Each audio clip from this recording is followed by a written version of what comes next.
My name's Brad Falchuk, and I am a television writer, producer, director, and I have dyslexia. I was raised in a way with highly educated parents and family that you're very smart. You're very smart.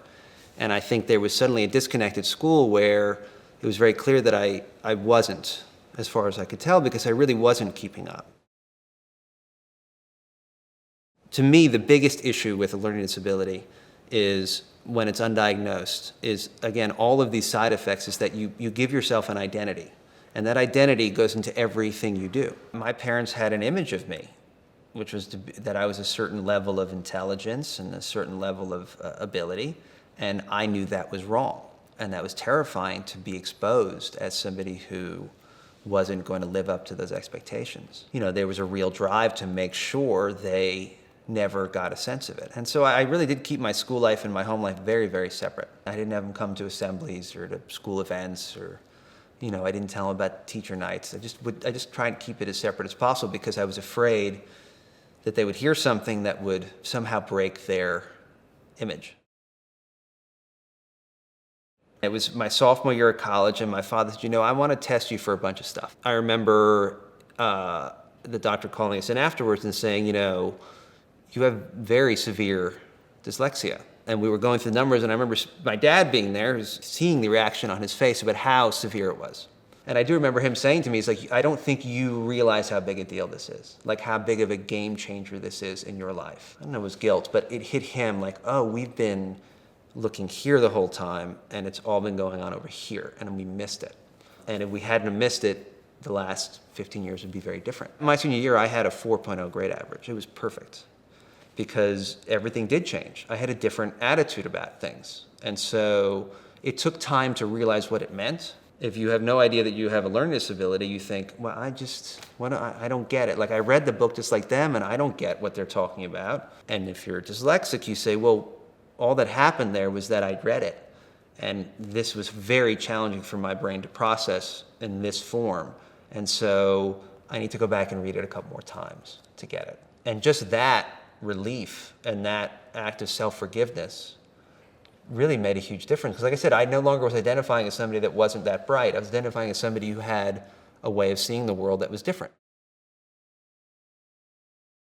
I didn't ever experience watching TV as vegging out. It didn't feel that way to me. It felt actually like there was a relationship that was building with me in stories. And so I felt myself learning and understanding in a way that I never felt learning and understanding when I was at school. Once I started writing, I started taking writing classes. Those classes, I was the star of the class. I remember taking a creative writing class, a very challenging one, a short story writing class, which is almost all seniors when I was a sophomore, and I was the star of the class. Like, I wrote a couple stories and was like, whoa. And the teacher was pulling me aside and saying, what's this about? And so suddenly it was like, wait, I've never had this before. I've never been the star pupil. You don't learn from success.